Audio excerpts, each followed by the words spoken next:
welcome to another exciting miniatures battle on the Crimson Sith channel. Today we have something that was inspired by a subscriber.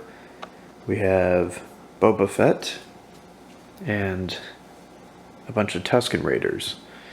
Kind of like from the Boba Fett show, how he had a family of Tuskens, basically, it took him in. And they are going to be fighting. I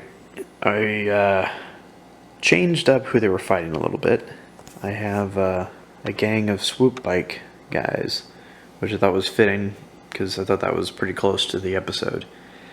But I only have a few Swoop gang guys. They're the guys in the green and black, along with the guy on the Swoop back there. I don't have a ton of them, so I added a human opportunist or something like that. Human mercenary. No, it's not a human mercenary. It is human opportunist, I think. And there's a Crimson Nova bounty hunter there.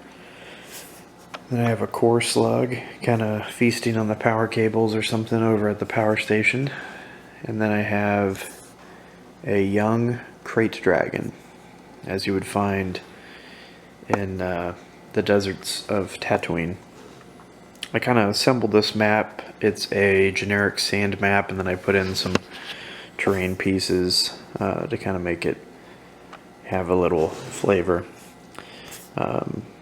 Got some speeder wrecks and stuff like that, power station, a pit, crater, I guess. Just some interesting details. Anyway, the points are, the gang has 122 points, and Boba's team has 119 points. So Boba's slightly disadvantaged, but he is really, really strong, so we'll see.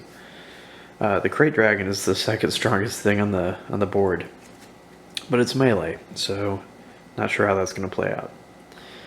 But anyway, sit back, relax, and we'll see what happens. So this round, the Tuskens were able to get a kill. The sniper stayed put and took out the human opportunist. The stealth Tusken, melee Tusken, moved up in the middle, and he got some cover because obviously it's good when you have stealth. You need to have cover to use that effectively. The creatures moved up. The core slug over here moved up and got shot. He took 20 damage, but he shrugged it down to 10 with his armor plating.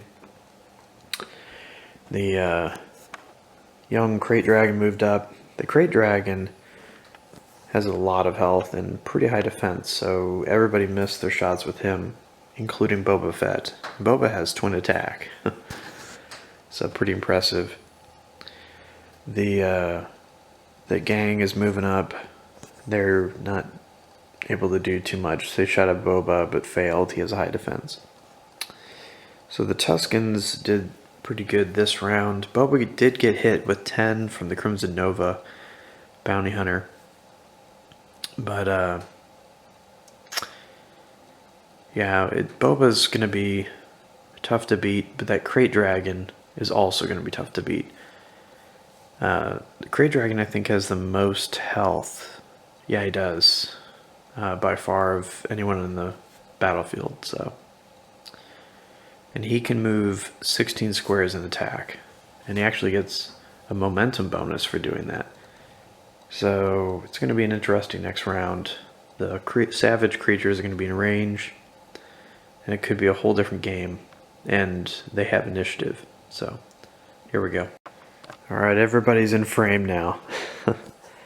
So, interesting round. The crate dragon moved up and gobbled up the guy that was just over here. Did charging assault. Did 50 damage to a guy that only has 30 health. So, overkilled. And then the rest of the snipers tried... the core slug moved up and attacked Boba, because he was closer, and he missed. Boba moved back. Then he did flamethrower on the crate dragon, 20 damage to him. So the thing has 120 health left. Crimson Nova tried shooting Boba again and missed. The gang members tried moving up and shooting at the stealthed Tusken because they got close enough. They all missed. One of them tied the defense, but tie goes to the defender, so not good enough. And everybody else was one behind that. Then the Tusken ran out and killed the one gang member that hadn't activated yet, so that was huge. And oh yeah, the speeder bike guy, he moved up and attacked Boba and hit him. So Boba got only 10 damage because apparently the speeder bike guy only gives 10 damage. It's pretty weak. I was surprised. But the momentum Tusken on the mount moved up, attacked the core slug and missed. That was kind of disappointing because I was expecting the momentum thing to do something. So that kind of sucked. And yeah, it was more of a positioning turn. There wasn't a ton of damage. A lot of people just barely missing defense numbers. So I did roll initiative. The gang rolled a 1. So Boba will be going first this time. Everybody's in frame still. So there's a lot of moving around. The snipers took shots. They all got to make a shot, but then they all got wiped out. The Helon gang speeder guy flew over there, killed the guy on the far end, and the core slug over here came over and killed the one over here. And Boba's right behind the crate dragon. The crate dragon moved in and attacked Boba, just barely missed him on defense. It was like 1 or 2 away. I was surprised because the crate dragon has pretty good stats. So it looks like Boba's fighting the crate dragon and the gang members. There's 2 of them. Went over to attack Boba over there. They rolled really bad. One rolled a 1, and I think the other one rolled a 2. So you can't roll that against Boba Fett and expect to hit him. The melee guy over here came over and tried to... He went back into cover, tried to strike that back gang member, and he was 1 away from hitting him. So everybody was really close to defense, but a lot of misses. The momentum guy did get to use his ability on the core slug. Did 30 damage. Core slug reduced it to 20. And I think he took some sniper shots too. But the core slug has 50 damage out of 70. So he's almost dead. But it's going to be interesting. The people with the most health are the crate dragon, the mounted Tusken, and and Boba Fett. So, oh, Boba killed the Crimson Nova bounty hunter right at the beginning of the round. That was huge. The Crimson Nova was probably the person with the greatest chance to hit Boba because of the bounty hunter ability and the opportunist ability. So he finished her off with his twin attack. She had 30, so he did hit her twice, which was 40. And I rolled for initiative, and the gang goes first. So we'll see. This was the round. There's usually one huge round in every game. This was it. Everyone was just on fire this round. It's hard to see because everybody's clustered. I guess you can see everyone. That is everyone left. Off the get-go, we had some attacks. The gang went first. Core slug I think core slug missed. And then, because I think they went first. Anyway, I'll just go over what happened. We had some attacks in the beginning that didn't do anything. It seemed like it was going to be an ineffective round. Boba moved back, flamed the middle gang guy that had previously been next to him, because he moved away from him. And that flamethrower does 20 damage to him, 20 damage to everyone adjacent.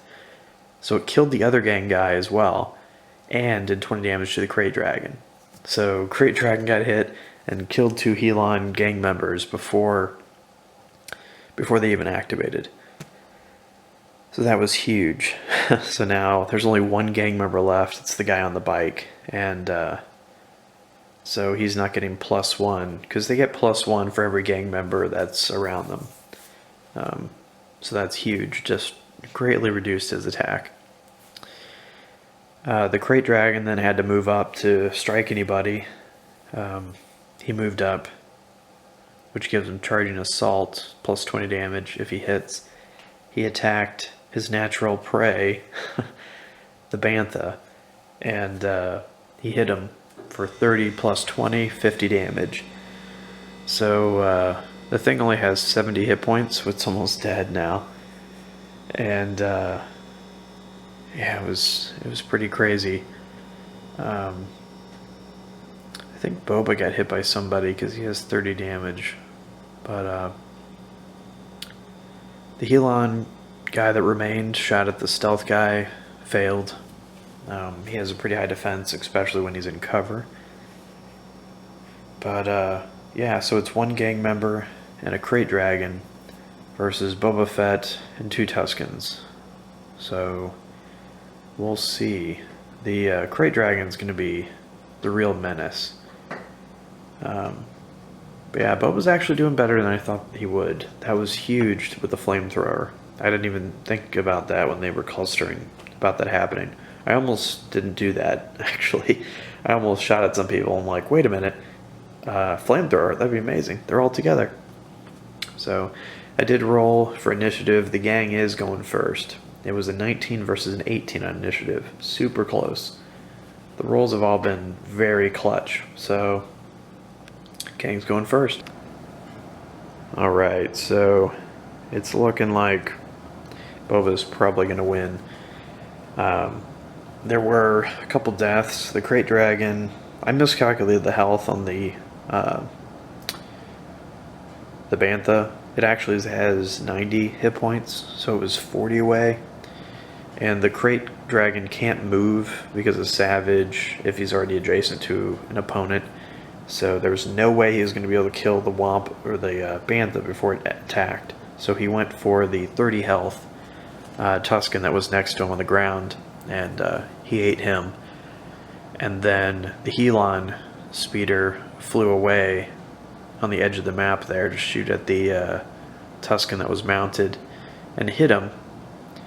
So now he's within 30, you know, where the crate could hit him. And then the Bantha ran over to him because if he was adjacent to him with momentum, he could one-hit the speeder bike, and he did. So he ran over, got the melee strike, and he's still within range to move back and hit the crate next turn. Boba stayed there because it was tactical not to move. If he moved, then the crate could move and get a damage bonus. So he stayed there and just twin attacked him. And he hit him twice. He did 40 damage. So the crate is at 80 damage out of 140. So it's pretty significant. Boba now has a health advantage on him. So that's pretty huge. And I rolled and Boba won initiative again. So actually, gang had last time. So actually, no. That means, yeah, the gang has initiative. I misspoke. Because I remembered it was the same person that won this last time. So Crate is going first, but I don't think it matters too much. No, if anything, I think the gang wanted Boba to go first because then the thing would come back and they could kill the Tusken, but he can't move otherwise. He's just going to be fighting Boba. So I did 2 rounds, and the reason being, Crate went first, actually hit Boba, got him to half health, and then the Boba struck him only one time because he rolled abysmally on the first one and missed, which I didn't think was possible. So the crate only took 20. Then the big Bantha lumbered over, hit him with momentum, gave the crate 30. He's down to 10 hit points. Then I rolled for initiative, the gang, or the Crate Dragon rather, got initiative, and Crate Dragon killed the killed the Bantha, and then, but he only had 10 hit points left, so Boba just retreated back and used Flamethrower and killed him.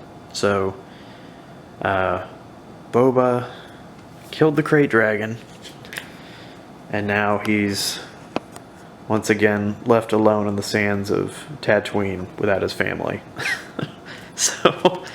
So basically like the show. Pretty interesting. The last few kind of scenario battles that I've done that were based on a show ended up being like the show. And I don't know if that's just by design, the way I set them up. I swear I'm not skewing the results, I'm just playing it out. I mean, in this one, I think that Boba actually got, fairly close to dying. I tried really hard to kill Boba Fett. The gang members, tried ganging up on him with the Crate Dragon, and they got him to half health, but his defense is just so strong, especially with these people that don't have great attacks. And then once the gang members start dying, they just don't have the numbers anymore to do anything effectively. And even the bounty hunter was ganging up on him. So, I mean, it was kind of inevitable when you have one really strong character like that. Although the Crate was strong too, but he's still several points behind Boba on each stat pretty much, except for health. He's just healthy. But yeah, interesting game. Please like the video if you did like it. It really helps people see the video. Sometimes these videos, just nobody views them because, I mean, some people view them, but I don't get a lot of views, and I think that's because of the YouTube not seeing people like it. So anyway, please like, comment, subscribe if you want to see more. I'm doing some DayZ videos. I think you might notice. I'm going to do some how-tos on that, and also some clips of interesting things that happened. I have a lot of backlogged video clips from that game in the last 2 years, so that'll hopefully be viewed by people. And I am going to keep doing these miniature videos. I'm going to try to do one of these a week, and then maybe a DayZ video a week, or maybe hold fast. We'll see.